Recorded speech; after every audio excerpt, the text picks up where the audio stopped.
ওজন কমে যাওয়া, তারপরে কাশির সাথে রক্ত হওয়া, রাত্রিবেলা ঘাম হওয়া, বুকে প্রচণ্ড ব্যথা করা, শ্বাসকষ্ট হওয়া, তারপরে ৩ দিনের বেশি উচ্চ জ্বর থাকা।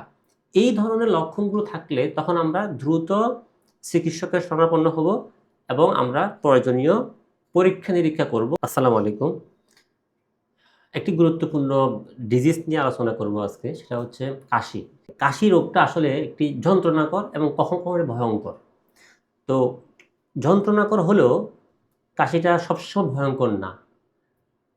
সাধারণত নরমাল যে কাশিটা সেটা হচ্ছে আমরা বলি অ্যাকিউট কাশি, মানে নতুন বা অ্যাকিউট ডিজিজ বলি, অ্যাকিউট কফ বলি এটাকে। তো এটা প্রায় ২ থেকে ৩ সপ্তাহ থাকতে পারে।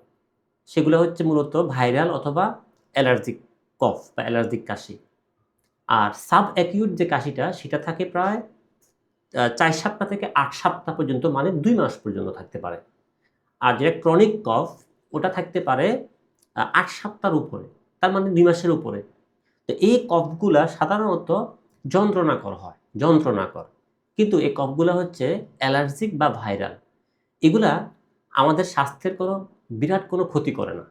মানে এটা নিয়ে কোনো ভয় নেই কিংবা আতঙ্ক নেই।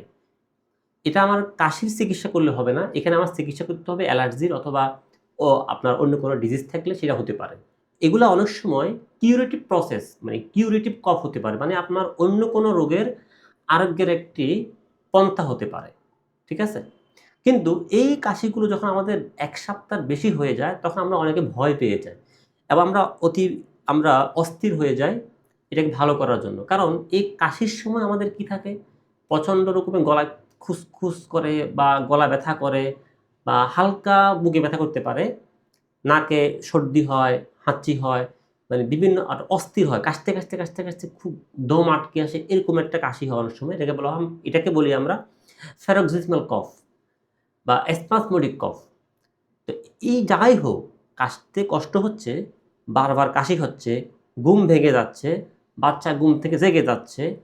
আ মাঝে, মাঝে কফও মানে বমিও হতে পারে কাশির সাথে। কিন্তু এগুলো আমাদের ভয়ংকর কোনো সাইন না। আমরা তখন পর্যন্ত অপেক্ষা করতে পারব।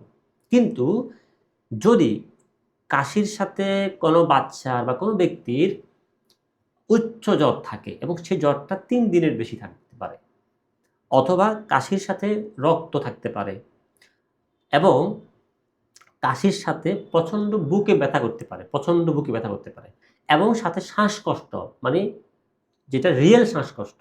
একটা আছে কাশতে দম আটকে আসতেছে, সেটা এক হিসাব। কিন্তু আরেকটা হচ্ছে তার কন্টিনিউয়াস তার শ্বাসকষ্ট হতে পারে কাশির সাথে এবং কাশিটা হতে পারে তার পিরিয়ডিক্যাল। একটা নির্দিষ্ট সময় অন্তর তার কাশি হচ্ছে এবং নির্দিষ্ট সময় অন্তর কাশিটা ভালো হয়ে যাচ্ছে এবং তার শ্বাসকষ্ট হচ্ছে। সাথে যদি এটা থাকে যে তার প্রচুর ঘাম হচ্ছে এবং সেটা রাত্রে বেলা। সাথে বাচ্চার বা কোনো ব্যক্তির যদি ওজনটা কমে যেতে থাকে, ওজন কমে যাওয়া, তারপরে কাশির সাথে রক্ত হওয়া, রাত্রিবেলা ঘাম হওয়া, বুকে প্রচণ্ড ব্যথা করা, শ্বাসকষ্ট হওয়া, তারপরে ৩ দিনের বেশি উচ্চ জ্বর থাকা। এই ধরনের লক্ষণগুলো থাকলে তখন আমরা দ্রুত চিকিৎসকের শরণাপন্ন হব এবং আমরা প্রয়োজনীয় পরীক্ষা-নিরীক্ষা করব যে আমার এখানে কোনো ধরনের অ্যা নিউমোনিয়া হলো কিনা, অথবা অ্যাজমাটিক কোনো কন্ডিশন আছে কিনা, তারপরে আ যক্ষ্মা আছে কিনা। এই টাইপের রোগগুলো থেকে আমরা চিহ্নিত করতে পারি। কিন্তু ১ম দিকে যেগুলো বললাম আমি, যদি এই লক্ষণগুলো না থাকে, তাহলে একটা কাশি, একটা ভাইরাল কাশি, একটা অ্যালার্জিক কাশি ১ সপ্তাহ থেকে ২ সপ্তাহ, ২ সপ্তাহ থেকে ৩ সপ্তাহ, ৪, ৫, ৬, ৭, ৮ তারও অধিকও থাকতে পারে। এজন্য অস্থির হওয়ার মতো কোনো ব্যাপার এখানে নেই। আমাদের রোগীদের ক্ষেত্রে আমি যদি পরামর্শ দিই, আমি যদি অ্যাডভাইস করি, সেটা হচ্ছে আমাদের ক্ষেত্রে রোগীরা অধিকাংশ ক্ষেত্রে কাশির চাইতে অনেক বেশি বড় রোগ নিয়ে আসে। অনেক খারাপ রোগ নিয়ে আসে তারা। যে রোগগুলো আসলে কোনো সিস্টেমে ভালো হতে চায় না বা দীর্ঘদিন তারা ভালো হয়নি। ৮ বছর, ১০ বছর, ৫ বছর এরকম রোগ তারা বহন করে। তো যখন আমরা তাদেরকে চিকিৎসা দিতে থাকি, তখন তাদের এই মাঝে, মাঝে এই রোগগুলো, কাশির মতো এই রোগগুলো দেখা দেয়। তো এই কাশিটা তখন কিন্তু একটা কিউরেটিভ প্রসেস। এটা থাকতে পারে। ১ মাস ২ মাস থাকতে পারে। কিন্তু তখন রোগীরা কি করে? এই কাশিটাকে ভালো করার জন্য অস্থির হয়ে যায় এবং তারা বিভিন্ন সিরাপ খায় অথবা তারা অ্যান্টিবায়োটিক খায়।